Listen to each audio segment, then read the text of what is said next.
విగ్రహాలు పల్లెల్లో ఉండే అంబేద్కర్ గారి విగ్రహాలు ఇంతకు ముందు మన మురికివాడలో ఉండే. ఈ రోజు మనసున్న ముఖ్యమంత్రి మన జగనన్న మన అంబేద్కర్ గారి విగ్రహాన్ని ముఖ్య పట్టణం విజయవాడ నగరంలో 215 అడుగుల విగ్రహాన్ని నెలకొల్పాడు అంటే ఒక్కసారి అంబేద్కర్ వాదులందరూ కూడా మీరందరూ కూడా మనం అంతా కూడా జగనన్న చేసిన ఒక మంచి కార్యక్రమానికి ఆ రోజు మనం చూసాం. విజయవాడ నగరంలో అంబేద్కర్ గారి విగ్రహం కాంస్య విగ్రహం ఆ రోజు ప్రారంభోత్సవం చేస్తా ఉంటే దేశం మొత్తం కాదు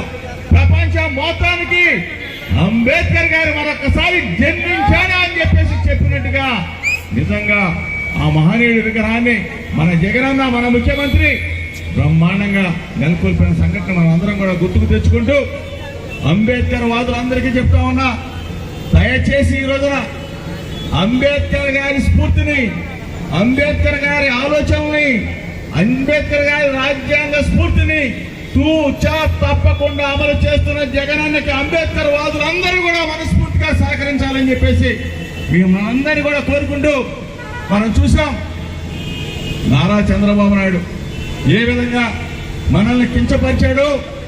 ఎస్సీల్లో ఎవరైనా పుట్టాలని అనుకుంటారా అని చెప్పేసి మాట్లాడిన మాటలను ఒక్కసారి మనం గుర్తుకు తెచ్చుకోవాలా. ఈరోజు మన పిల్లల చదువులు, మన ఆరోగ్య పరిరక్ష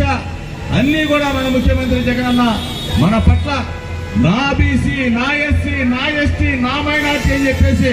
మనం అందరినీ కూడా గుండెలో పెట్టుకొని చూసుకుంటున్న జగనన్నకి